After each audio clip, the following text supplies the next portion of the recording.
काली चुड़ैल। एक बार की बात है, जादूपुर नाम के एक गांव में करतब दिखाती एक औरत एक रेड्डी के लिए गांव में आती है। आइए आइए मेहरबान कदरदान, खाइए रोहड़ा के ताजे ताजे केले। कभी खाए नहीं होंगे ऐसे केले। पीले पीले केले खाइए। ये कहकर रोहड़ा हाथों में 4 केले लिए उन्हें सर्कल में जोर जोर से हवा में उछालती हुई करतब दिखाती है, जिसे देखकर आसपास के सारे बच्चे अपने अपने मम्मी पापा से उस औरत के पास जाने की जिद करने लग जाते हैं। पापा, ऐसा तो सर्कस में बॉल से होता है ना, ये आंटी तो केले से कर रही है। चलिए ना पापा, देखते हैं। रोहड़ा एक पतली सी तार पर चलती हुई केलों से करतब दिखाती है। आते जाते सभी लोग बाहर रुककर उसके करतब देखते हैं और वाह वाही करते नहीं थकते। जैसे ही एक आदमी पास आकर उसे पैसे देने लग जाता है, तब वो कहती है, अरे नहीं नहीं साहब, मैं करतब तो बच्चों के मन को बहलाने के लिए करती हूँ। धंधा तो मेरा केले का है।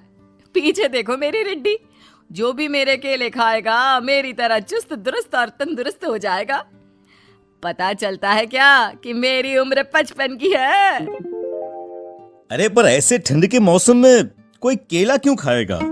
ये ऐसे वैसे केले नहीं है साहब, ये शरीर में गर्मी देते हैं। ठंड को दूर भगाए जो भी रोहिणा के केले खाए।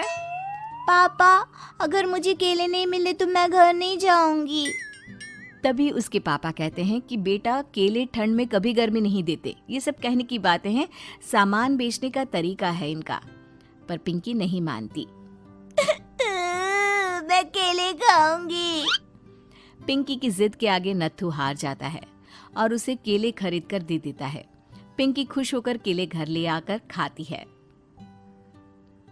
अब मैं भी करतब करूंगी, कितना मजा आएगा। जादुई केले। पिंकी पहला केला खत्म भी नहीं करती कि वो बेहोश हो जाती है। दूसरे केले से एक काला धुआं आता है और रोहड़ा चुड़ैल बनकर बाहर निकल आती है।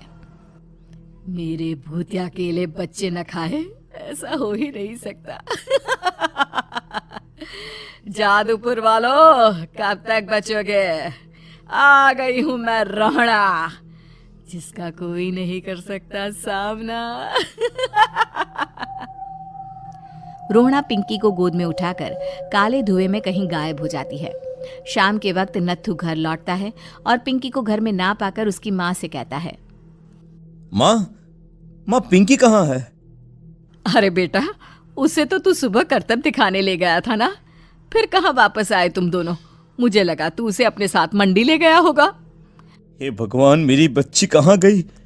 मैं उसे घर ही तो छोड़कर गया था माँ। नत्थू गांव के घर कोने में अपनी बेटी को ढूंढता है, पर उसे वो कहीं नहीं मिलती। परेशान होकर आखिर रो रो कर नत्थू हिम्मत हार कर घर लौट आता है। अगली सुबह रोहड़ा फिर से करतब दिखाने आती है और इस बार पिंकी की तरह रोनी केले खरीद लेता है। 50 रुपए दिए थे पापा ने, सारे पैसों की मैंने केले खरीद लिए हैं।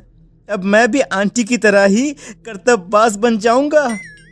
यही सोचते हुए रोनी केले खाता है और पहला अकेला केला आधा खत्म भी नहीं करता कि चुड़ैल उसके सामने आ जाती है। मेरे साथ चलने का समय आ गया है रोनी। ये तो बस शुरुआत है। अब इस गांव के सारे बच्चे धीरे धीरे मेरे कब्जे में होंगे। एक बच्चा भी नहीं बचेगा। ये कहकर रोना रोनी को गोद में लेकर काले धुएं में अदृश्य हो जाती है। इसके बाद हर रोज गांव में से कोई ना कोई बच्चा गायब होता, पर ऐसा क्यों हो रहा है किसी को भी समझ में नहीं आ पा रहा था। रोज की तरह अपनी बेटी पिंकी की तलाश में नत्थू गांव के एक तालाब के पास बैठा रो रहा था। कहाँ गई मेरी पिंकी? शकुंतला के जाने के बाद एक वही तो मेरा सहारा थी। अरे उसकी आत्मा कोस रही होगी मुझे कि मैं अपनी बच्ची को संभाल भी नहीं पाया। नत्थू ये कहता हुआ रो ही रहा था कि तभी तालाब में से उसे शकुंतला की आवाज सुनाई देती है। कहाँ थी तुम शकुंतला? हमारी बच्ची और सारे गायब हुए बच्चे रोहड़ा के कब्जे में हैं। वो बच्चों को जो केले देती है उससे बच्चे बेहोश हो जाते हैं और उसके कब्जे में आ जाते हैं और वो उन्हें ले जाकर काली दुनिया में ले जाती है। पर वो ऐसा क्यों कर रही है? ये मैं नहीं जानती, पर उस दुनिया का रास्ता मैं आपको बता सकती हूँ। जहां ये नदी खत्म होती है वहां एक केले का पेड़ है, उसके नीचे एक दरवाजा है, वहीं से रास्ता जाता है उस दुनिया का। ये कहकर शकुंतला की आत्मा गायब हो जाती है। गांव के सभी लोग झुंड बनाकर उसी रास्ते से काली दुनिया में चले जाते हैं और वहां देखते हैं कि सारे बच्चे वहां काम कर रहे थे। पापा मुझे ले चलो यहाँ से। पापा पापा। सभी बच्चे अपने मम्मी पापा से लिपट जाते हैं।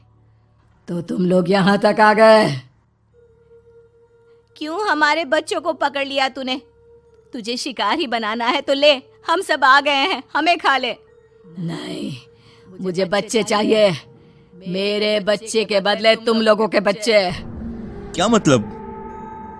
मैं इसी गांव में रहने वाली एक औरत थी। केले की चोरी के इल्जाम में मेरे बेटे को गांव वालों ने इतना मारा कि वो मर गया। उसी दिन मैंने ठान लिया कि गांव वालों का भी वही हाल करूंगी। कुछ दिन बाद बेटे के चले जाने के दुख में मैं भी मर गई और मेरी भटकती आत्मा एक चुड़ैल बन गई। और फिर मैंने बदला लिया तुम सबके बच्चे छीनकर। बर्दाश्त नहीं कर पाए ना, सोचो मुझ पर क्या बीती होगी। हमें माफ कर दो रोना, पता नहीं ये किसकी गलती थी पर हम सभी माफी मांगते हैं। हमारी खुशियां लौटा दो, तुम भी तो एक माँ हो। गांव वालों की बात सुनकर रोना का मन पिघल जाता है और वो बच्चों को छोड़ देती है। उसके बाद काली दुनिया बच्चों के लिए जादुई दुनिया बन जाती है। अब कोई भी कभी भी वहां आ जा सकता था।